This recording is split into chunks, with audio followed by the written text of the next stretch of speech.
ഹരേ രാമ രാമ രാമ ഹരേ ഹരേ, ഹരേ കൃഷ്ണ കൃഷ്ണ കൃഷ്ണ ഹരേ ഹരേ, ഹരേ രാമ രാമ രാമ ഹരേ ഹരേ, ഹരേ കൃഷ്ണ കൃഷ്ണ കൃഷ്ണ ഹരേ ഹരേ. ഏകാദശസ്കന്ധ അഥേകാദശോऽധ്യായः. ശ്രീഭഗവാനുവാച. ബദ്ധോ മുക്ത ഇതി വ്യാഖ്യാ ഗുണതോ മേ ന വസ്തുതാ, ഗുണസ്യ മായാമൂലത്വാന്ന മേ മോക്ഷോ ന ബന്ധനം, ശോകമോഹോ സുഖം ദുഃഖം ദേഹാപത്തിശ്ച മായയാ, സ്വപ്നോ യഥാത്മനഖ്യാതി സംസൃതിർന തു വാസ്തവി, വിദ്യാവിദ്യേ മമ തനു വിദ്യുദ്ധവശരീരിണാം, മോക്ഷബന്ധകരീ ആദ്യേ മായയാ മേ വിനിർമ്മിതേ, ഏകസ്യൈവ മമാംശസ്യ ജീവസ്യൈവ മഹാമതേ, ബദ്ധോസ്യാവിദ്യയാ ആദിർവിദ്യയാ ച തഥേതര, അദബദ്ധസ്യ മുക്തസ്യ വൈലക്ഷണ്യം വദാമി തേ, വിരുദ്ധധർമ്മിണോസ്താദാ സ്ഥിതയോരേകധർമ്മിണി, സുവർണാവേദോ സദൃശോ സഖായൗ യദൃച്ഛേദോ കൃതനീഢോ ച വൃക്ഷേ, ഏകസ്തയോ ഖാദതി പിപ്പലാന്ന മന്യോ നിരന്നോപി ബലേന ഭൂയാൻ, ആത്മാനമന്യം ച സവേദ വിദ്വാന്ന പിപ്പലാദോ ന തു പിപ്പലാദഃ, യോ വിദ്യയാ യുക്തസ്തു നിത്യബദ്ധോ വിദ്യാമയോ യഃ സ തു നിത്യമുക്ത, ദേഹസ്ഥോപി ന ദേഹസ്ഥോ വിദ്വാൻ സ്വപ്നാൻ യഥോത്തിത, അദേഹസ്ഥോപി ദേഹസ്ഥഃ കുമതി സ്വപ്നദൃഗ് യഥാ, ഇന്ദ്രിയൈരിന്ദ്രിയാർത്ഥേഷു ഗുണൈരപി ഗുണേഷു ച ഗൃഹ്യമാണേഷ്വഹം കുര്യന്ന വിദ്വാൻ യസ്ത്വവിക്രിയ, ദൈവാധീനേ ശരീരേസ്മിൻ ഗുണഭാവ്യേന കർമ്മണ, വർത്തമാനോ ബുധസ്തത്ര കർത്താസ്മീതി നിബധ്യതേ, ഏവം വിരക്തശയന ആസനാടനമജ്ജനെ, ദർശനസ്പർശനഘ്രാണ ഭോജനശ്രവണാദിഷു, ന തഥാ ബധ്യതേ വിദ്വാംസ്തത്ര തത്രാദയൻ ഗുണാൻ, പ്രകൃതിസ്ഥോപ്യസംസക്തോ യഥാഖം സവിതാനില, വൈശാരദേക്ഷയാ സംഗശിതയാ ഛിന്ന സംശയ, പ്രതിബുദ്ധൈവ സ്വപ്നാൻ അത്വാദ്വിനിവർത്തതേ, യസ്യ സ്യുർവീതസങ്കൽപ്പാഃ പ്രാണീന്ദ്രിയമനോധിയാം, വൃത്തയഃ സ വിനിർമുക്തോ ദേഹസ്ഥോപി ഹി തദ്ഗുണൈഃ, യസ്യാത്മാ ഹിംസ്യതേ ഹിംസേര്യേന കിഞ്ചിത് യദൃച്ഛയാ, അർച്ച്യതേ വാ ക്വചിത്തത്ര ന വ്യതിക്രിയതേ ബുധ, നസ്തു വീതനിന്ദേത കുർവതഃ സാധ്വസാധുവാ, വദതോ ഗുണദോഷാഭ്യം വർജിതഃ സമദൃക്മുനി, ന കുര്യാന്ന വദേത് കിഞ്ചിന്നധ്യായേത് സാധു സാധുവാ, ആത്മാരാമോനയാ വൃത്യാ വിചരേജ്ജഡവന്മുനി, ശബ്ദബ്രഹ്മണി നിഷ്ണാദോ ന നിഷ്ണായാത് പരേ യതി, ശ്രമസ്തസ്യ ശ്രമഫലോ ഹ്യധേനുമിവ രക്ഷത, ഗാം ദുഗ്ധദോഹാം അസതിം ച ഭാര്യം, ദേഹം പരാധീനമസത്പ്രജാം ച, വിത്തം ത്വദീർത്തീകൃതമംഗവാചം, ഹീനാം മയാ രക്ഷതി ദുഃഖദുഃഖി, യസ്യാം ന മേ പാവനമംഗകർമ്മ, സ്ഥിത്യുദ്ഭവപ്രാണനിരോധമസ്യ, ലീലാവതാരേപ്സിതജന്മവാസ്യാൻ, വന്ദ്യാം ഗിരം താം ബിഭ്രയാന്നധീര, ഏവം ജിജ്ഞാസയാപോഹ്യ നാനാത്വഭ്രമമാത്മനി, ഉപാരമേതവിരജം മനോമയ്യർപ്യ സർവഗേ, യദ്യനീശോധാരയിതും മനോ ബ്രഹ്മണി നിശ്ചലം, മയി സർവാണി കർമാണി നിരപേക്ഷസമാചര, ശ്രദ്ധാലുർമേ കഥാ ശൃണ്വൻ സുഭദ്രാലോകപാവനീഃ, ഗായന്നനുസ്മരൻ കർമ്മ ജന്മചാഭിനയൻ മുഹു, മദർത്തേ ധർമ്മകാമാർത്താനാചരൻ മദപാശ്രയ, ലഭതേ നിശ്ചലാം ഭക്തിം മയ്യുദ്ധവസനാദനെ, സത്സംഗലബ്ധയാ ഭക്ത്യാ മയി മാം യ ഉപാസിത, സ വൈ മേ ദർശിതം സദ്ഭിരഞ്ജസാ വിന്ദതേ പദം. ഉദ്ധവ ഉവാച. സാധുസ്തവോത്തമശ്ലോകമതഃ കീദൃഗ്വിദ പ്രഭോ, ഭക്തിസ്ത്വയ്യുപയുജ്യേത കീദൃശീ സദ്ഭിരാധൃത, ഏതന്മേ പുരുഷാധ്യക്ഷ ലോകാധ്യക്ഷ ജഗത്പ്രഭോ, പ്രണതായാനുരക്തായ പ്രപന്നായ ച തത്കഥ്യതാം, ത്വം ബ്രഹ്മ പരമം വ്യോമ പുരുഷപ്രകൃതേഃ പര, അവതീർണോസി ഭഗവൻ സേച്ഛോപാത്തപൃഥക് ബഭൂ. ശ്രീഭഗവാനുവാച. കൃപാലുരകൃതദ്രോഹസ്ഥിതിക്ഷു സർവദേഹിനാം, സത്യസാരേന വദ്യാത്മാ സമഃസർവോപകാരക കാമേരഹതദീർദാന്തോ മൃദുഃശുചിരകിഞ്ചന അനീഹോമിതഭുക്ഷാന്ത സ്ഥിരോ മച്ഛരണോ മുനി അപ്രമത്തോ ഗഭീരാത്മാ ധൃതിമാൻ ജിതഷഡ്ഗുണ അമാനീമാനദകൽപ്പോ മൈത്രകാരുണികകവി ആജ്ഞായൈവം ഗുണാൻ ദോഷാൻ മയാദിഷ്ടാനഭിസ്വകാൻ ധർമാൻ സന്ധ്യജ്യ സർവാൻ മാം ഭജേത സസത്തമ ജ്ഞാത്വാ ജ്ഞാത്വാദയേ വൈ മാം യാവാൻ യച്ഛാംസ്മി യാദൃശ ഭജന്തനന്യഭാവേന തേ മേ ഭക്തതമാമദാഃ മല്ലിംഗമദ്ഭക്തജനദർശനസ്പർശനാർച്ചനം പരിചര്യാസ്തുതി പൃഹ്വഗുണകർമാനുകീർത്തനം മത്കഥാശ്രവണേ ശ്രദ്ധ മദനുധ്യാനമുദ്ധവ സർവലാഭോപഹരണം ദാസ്യേനാത്മനിവേദനം മജ്ജന്മകർമ്മകഥനം മമ പർവാനുമോദനം ഗീതതാണ്ഡവവാദിത്ര ഗോഷ്ഠിഭീർമദ്ഗൃഹോത്സവ യാത്രാബലിവിധാനം ച സർവവാർഷികപർവസു വൈദികീ താന്ത്രികീ ദീക്ഷാ മദീയവ്രതധാരണം മമാർച്ചാസ്ഥാപനേ ശ്രദ്ധ സ്വതഃ സംഹത്യ ചോദ്യമ ഉദ്യാനോപവനാ ക്രീഡാ പുരമന്ദിരകർമ്മണി സമ്മാർജനോപലോലേപാഭ്യാം സേകമണ്ഡലവർത്തനൈഃ ഗൃഹശുശ്രൂഷണം മഹ്യം ദാസവത് യതമായയാ അമാനിത്വമധംബിത്വം കൃതസ്യാപരികീർത്തനം അപി ദീപാവലോകം മേ നോപയുജ്യാന്നിവേദിതം യദിഷ്ടതമം ലോകേ യച്ഛാദിപ്രിയമാത്മന തത്തനിവേദയേന്മഹ്യം തദാനന്ദ്യായ കൽപ്പതേ സൂര്യാഗ്നിർബ്രാഹ്മണോ ഗാവോ വൈഷ്ണവം ഖം മരുജ്ജലം ഭൂരാത്മാ സർവഭൂതാനി ഭദ്രപൂജാപദാനി മേ സൂര്യേ തു വിദ്യയാ ത്രയ്യ ഹവിഷാഗ്നോ യജേതമാം ആദിത്യേന തു വിപ്രാഗ്രേ ഗോഷ്വം ഗയവസാദിന വൈഷ്ണവേ ബന്ധുസത്കൃത്യാ ഹൃദിഖേ ധ്യാനനിഷ്ഠയാ വായോ മുഖ്യധിയാ തോയേ ദ്രവ്യേ സ്തോയ പുരസ്കൃതൈഃ സ്തണ്ഡിലേ മന്ത്രഹൃദയേർഭോഗൈരാത്മാനമാത്മനി ക്ഷേത്രജ്ഞം സർവഭൂതേഷു സമത്വേന യജേതമാം ദിഷ്ണേഷ്വേഷീതിമദ്രൂപം ശംഖചക്രഗദാംബുജൈഃ യുക്തം ചതുർഭുജം ശാന്തം ധ്യായന്നർച്ചേത് സമാഹിത ഇഷ്ടാപൂർത്തേന മാമേവം യോ യജേതഃ സമാഹിത ലഭതേ മയി സദ്ഭക്തിം മത്സ്മൃതി സാധുസേവയാ പ്രായേണ ഭക്തിയോഗേന സത്സംഗേന വിനോദ്ധവ നോപായോ വിദ്യതേ സദൃക് പ്രായണം ഹി സദാമഹം അഥൈതത്പരമം ഗുഹ്യം ശൃണ്വതോ യദുനന്ദന സുഗോപ്യമഭിവക്ഷ്യാമി ത്വം മേ ഭൃത്യസുഹൃത്സഖാ.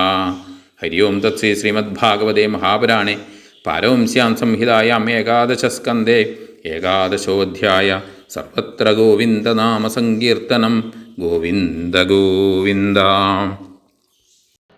കൃഷ്ണോ രക്ഷതു മാം ചരാചരഗുരു കൃഷ്ണം നമസ്യേ സദാ. കൃഷ്ണേനൈവ സുരക്ഷിതോഹമസകൃത് കൃഷ്ണായ ദത്തം മന. കൃഷ്ണാദേവ സമുദ്ഭവോ മമ വിഭോ കൃഷ്ണസ്യ ദാസോऽസ്മ്യഹം.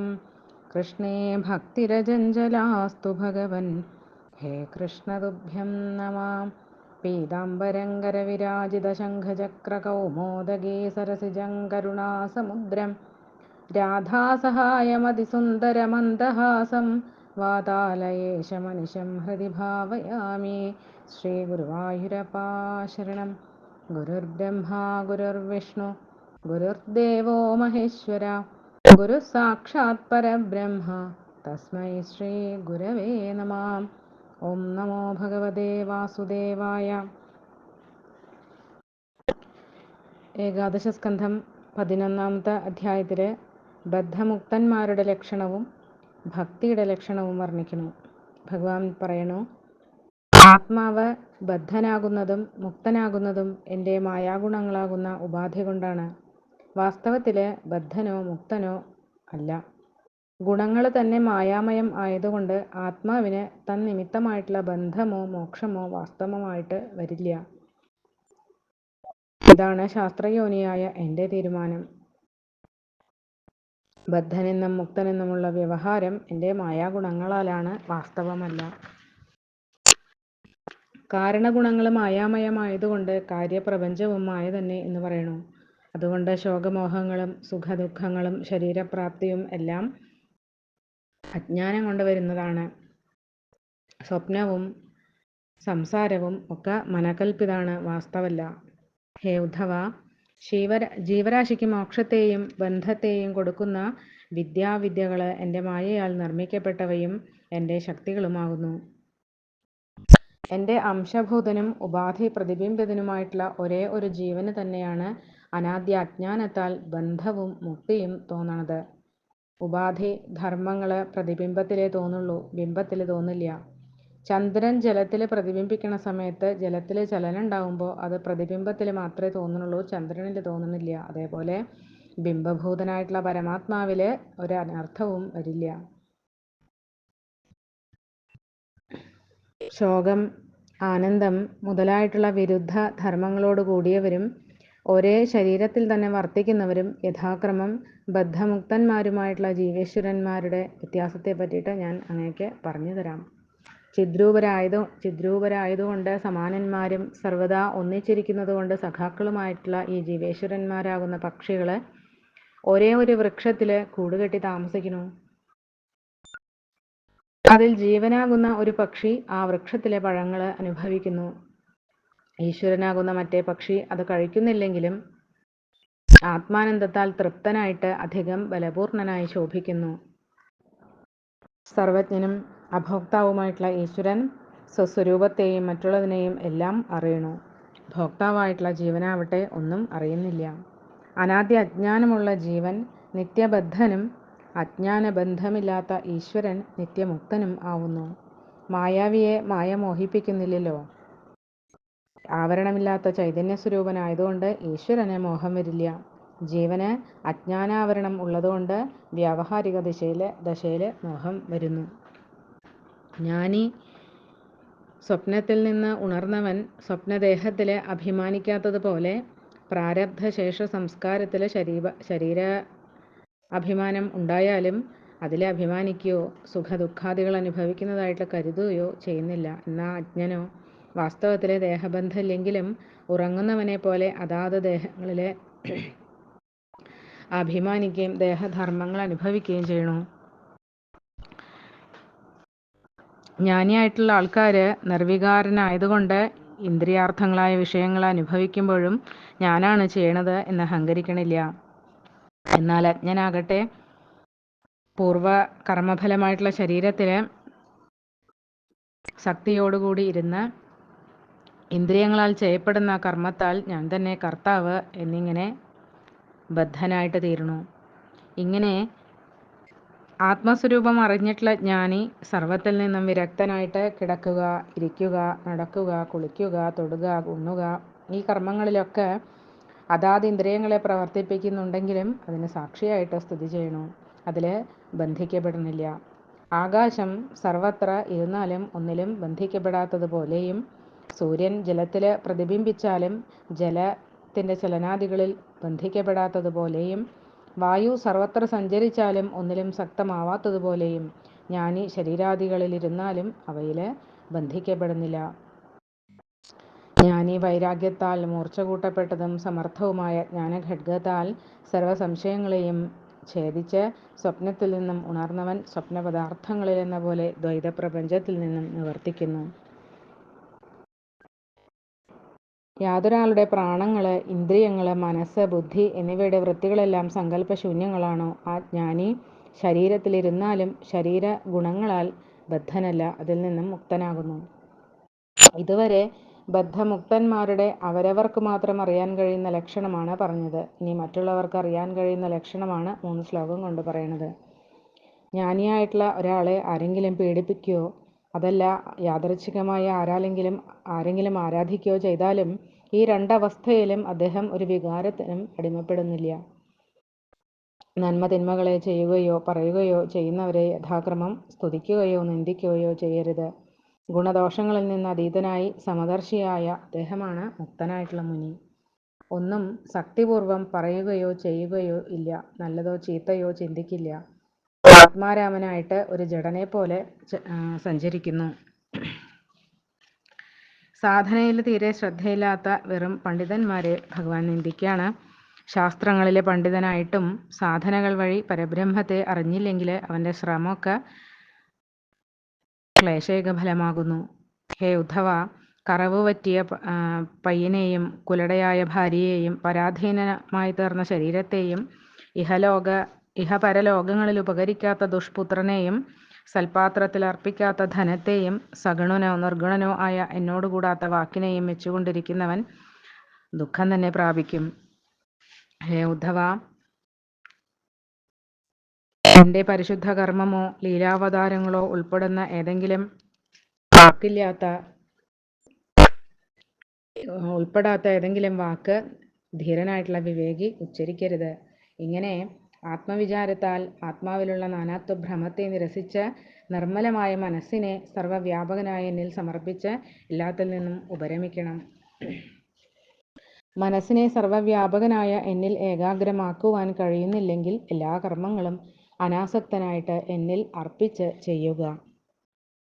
ഹേ ഉദ്ധവ, എൻ്റെ സുമംഗളങ്ങളും ലോകങ്ങളെ മുഴുവൻ ശുദ്ധീകരിക്കുന്നതുമായ ദിവ്യലീലകളെ ശ്രദ്ധാപൂർവം കേട്ടുകൊണ്ടും പാടിക്കൊണ്ടും എൻ്റെ അവതാരത്തെയും അവതാരലീലകളെയും പിന്നെയും പിന്നെയും സ്മരിച്ചുകൊണ്ടും സ്വയം അവയെ അഭിനയിച്ചുകൊണ്ടും ധർമാർത്ഥകാമങ്ങളെയെല്ലാം എൻ്റെ പ്രീതിക്കായി അനുഷ്ഠിച്ചുകൊണ്ടും എന്നെ സർവാത്മന ആശ്രയിക്കുന്ന പുണ്യാത്മാവ് സനാതനായ എന്നിൽ ഉറച്ച ഭക്തിയെ പ്രാപിക്കും.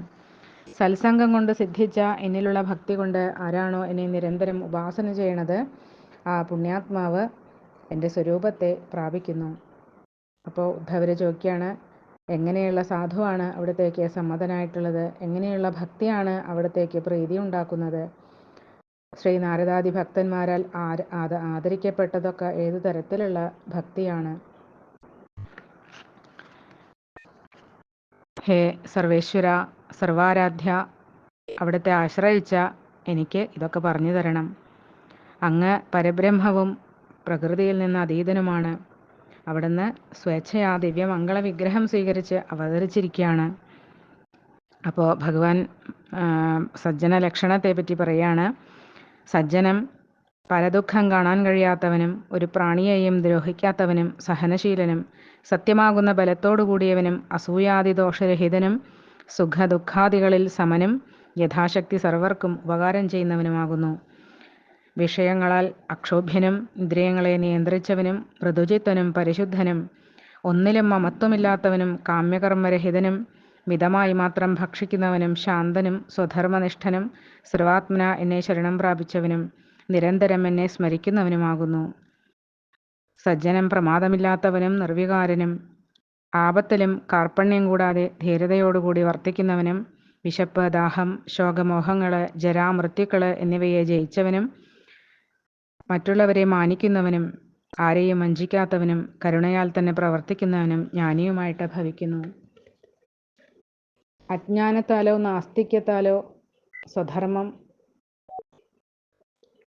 ഉപേക്ഷിക്കാതെ സ്വധർമ്മ ആചരണത്തിലുള്ള ഗുണങ്ങളും ഉപേക്ഷിച്ചാലുള്ള ദോഷങ്ങളുമൊക്കെ അറിഞ്ഞിട്ടും വേദമൂർത്തിയായ ഞാൻ ഉപദേശിച്ചിട്ടും ഭക്തി കൊണ്ട് തന്നെ എല്ലാം ഭവിക്കും എന്ന വിശ്വാസത്താൽ എല്ലാ ധർമ്മങ്ങളെയും വിട്ട് എന്നെ ആരാണോ സർവാത്മനാശരണം പ്രാപിക്കുന്നത് അവരാണ് ഉത്കൃഷ്ട സജ്ജനം. ഞാൻ ദേശകാല പരിച്ഛേദരഹിതനെന്നോ സർവാത്മാവെന്നോ അറിയാതെ അനന്യഭക്തിയോടുകൂടി എന്നെ ഭജിക്കുന്നത് ആരാണോ അവരാണ് ശ്രേഷ്ഠരായ സജ്ജനങ്ങൾ. എൻ്റെ വിഗ്രഹങ്ങളുടെയും എൻ്റെ ഭക്തന്മാരുടെയും ദർശനം, സ്പർശനം, പൂജ, ശുശ്രൂഷ, സ്തുതി, നമസ്കാരം, എൻ്റെ ഭക്തവാത്സല്യാദി ഗുണങ്ങളുടെയും ദിവ്യലീലകളുടെയും നിരന്തര കീർത്തനം എന്നിവയെല്ലാം സാധനാഭക്തിയാകുന്നു. ഹേ ഉദ്ധവ, എൻ്റെ ദിവ്യലീലകളുടെ ശ്രവണത്തിലുള്ള ശ്രദ്ധ, നിരന്തര ധ്യാനം, കിട്ടുന്നതൊക്കെ എന്നിൽ അർപ്പിക്കൽ, ദാസഭാവത്തിലുള്ള ആത്മനിവേദനം എന്നിവയും ഭക്തിയാകുന്നു. എൻ്റെ അവതാരങ്ങളുടെയും ലീലകളുടെയും പരസ്പര സല്ലാപം, ജന്മാഷ്ടമി മുതലായ പുണ്യോത്സവങ്ങളെ കൊണ്ടാടുക, പാട്ട്, നൃത്തം, എൻ്റെ പുണ്യക്ഷേത്രോത്സവങ്ങളിൽ പങ്കുകൊള്ളുക, ഇതൊക്കെ ഭക്തി സാധനങ്ങളാകുന്നു. വർഷം തോറുമുള്ള എല്ലാ ഉത്സവങ്ങളിലും ആഘോഷപൂർവ്വം എഴുന്നള്ളിപ്പ്, പുഷ്പാദി സമർപ്പണം, വേദങ്ങളിലും തന്ത്രങ്ങളിലും പറഞ്ഞിട്ടുള്ള ദീക്ഷാസ്വീകരണം, ഏകാദശി വ്രത അനുഷ്ഠാനം ഇതൊക്കെ ഭക്തി സാധനമാണ്. എൻ്റെ പുണ്യവിഗ്രഹം പ്രതിഷ്ഠിപ്പിക്കുന്നതിലുള്ള ശ്രദ്ധ, ഉദ്യാനം, ഉപവനം, ക്രീഡാസ്ഥലം, പുരം, ക്ഷേത്രം ഇവയുടെ നിർമ്മാണത്തിൽ ഒറ്റയ്ക്കോ കൂട്ടായോ യത്നിക്കുന്നത് ഇതെല്ലാം ഭക്തി സാധനങ്ങളാണ്. അടിച്ചുവാരി മെഴുകി തളിച്ച് അരിമാവ് കൊണ്ടൊക്കെ അലങ്കരിച്ച് ദാസഭാവത്തിലെ കപടം കൂടാതെ എൻ്റെ പുണ്യക്ഷേത്രങ്ങളെ ശുശ്രൂഷിക്കുന്നത് ഭക്തി സാധനമാണ്. അഹങ്കാരമില്ലായ്മ, ദമ്ഭില്ലായ്മ, താൻ ചെയ്ത സൽക്കർമ്മങ്ങൾ കൊട്ടിഘോഷിക്കാതിരിക്കൽ ഇതും ഭക്തി സാധനങ്ങളാണ്. തന്നാലോ മറ്റൊരാളാലോ എനിക്കർപ്പിക്കപ്പെട്ട ദീപം പോലും സ്വാർത്ഥമായിട്ട് ഉപയോഗിക്കരുത്. എന്തൊക്കെയാണോ ലോകത്തിൽ പ്രിയപ്പെട്ടത് അതെല്ലാം എനിക്ക് സമർപ്പിക്കുക. അപ്പോൾ നിത്യാനന്ദത്തിന് കാരണമായിട്ട് തീരണു. സൂര്യൻ, അഗ്നി, ബ്രാഹ്മണൻ, ഗോക്കൾ, ഭക്തൻ, ആകാശം, വായു, ജലം, ഭൂമി, ആത്മാവ്, ജീവരാശി എന്നീ 11 സ്ഥാനങ്ങളും എൻ്റെ പൂജയ്ക്ക് ഉചിതങ്ങളായിട്ടുള്ള സ്ഥാനമാകുന്നു. സൂര്യനിലെ വേദമന്ത്രം കൊണ്ടുള്ള ഉപസ്ഥാനം കൊണ്ടും അഗ്നിയിലെ ഹവിസ് കൊണ്ടും എന്നെ യജിക്കണം. ബ്രാഹ്മണ ശ്രേഷ്ഠനിൽ ആതിഥ്യം കൊണ്ടും പശുക്കളിൽ പച്ചപ്പുല്ലുകൊണ്ടും എന്നെ യജിക്കണം. ഭാഗവതനിലെ പരമബന്ധുവിനെ പോലെ മാനിച്ചുകൊണ്ടും ഹൃദയാകാശത്തിലെ ധ്യാനം കൊണ്ടും വായുവിലെ പ്രാണദൃഷ്ടി കൊണ്ടും ജലത്തിൽ ജലപൂർവം അതാത് ദ്രവ്യങ്ങൾ തർപ്പണം ചെയ്തുകൊണ്ടും എന്നെ യജിക്കണം. ഭൂമിയിലെ മന്ത്രന്യാസങ്ങൾ കൊണ്ടും ശരീരത്തിലെ അനിഷിദ്ധ വിഷയങ്ങൾ കൊണ്ടും ആത്മസ്വരൂപനായ എന്നെ യജിക്കണം. സർവപ്രാണികളിലും ക്ഷേത്രജ്ഞനായ ഞാൻ തന്നെ എന്ന സമഭാവത്തിൽ എന്നെ യജിക്കണം. ഈ പറഞ്ഞ സ്ഥാനങ്ങളിലെല്ലാം ശംഖചക്ര ഗദാപത്മങ്ങളോട് കൂടിയതും ചതുർബാഹവും അതിശാന്തവുമായ എൻ്റെ സ്വരൂപത്തെ ധ്യാനിച്ച് ഏകാഗ്രചിത്തനായി ആരാധിക്കണം. ഇങ്ങനെ ആരാണോ ഇഷ്ടാപൂർത്തങ്ങൾ കൊണ്ട് എന്നെ തന്നെ ഏകാഗ്രചിത്തനായി യജിക്കുന്നത് ആ പുണ്യാത്മാവ് എന്നിൽ ദൃഢഭക്തിയെ പ്രാപിക്കും. സജ്ജന സേവ കൊണ്ട് എന്നിൽ ദൃഢഭക്തി ഭവിക്കണു. ഹേ ഉദ്ധവ, സത്സംഗം കൊണ്ട് സിദ്ധിക്കുന്ന ഭക്തി കൂടാതെ അനായാസേന നിത്യാനന്ദം പ്രാപിക്കാൻ മറ്റു മാർഗമില്ല. ഞാൻ സജ്ജനങ്ങൾക്ക് പരമമായ അവലംബമാകുന്നു. ഉദ്ധവ, ഇത് അതിഗോപ്യമായിട്ടുള്ളതാണ്. അതുകൊണ്ട് ശ്രദ്ധിച്ച് കേൾക്കുക. അങ്ങ് എനിക്ക് പ്രിയപ്പെട്ട ഭൃത്യനും സുഹൃത്തും സഖാവും ആണ്. അതുകൊണ്ട് അതിഗോപ്യമാണെങ്കിലും ഞാൻ അങ്ങേക്ക് പറഞ്ഞു തന്നു. ഇത്രയുമാണ് ഈ അധ്യായത്തിൽ പറഞ്ഞിട്ടുള്ളത്. സർവം ശ്രീകൃഷ്ണാർപ്പണമസ്തു. സർവത്ര ഗോവിന്ദനാമ സങ്കീർത്തനം. ഗോവിന്ദ ഗോവിന്ദ.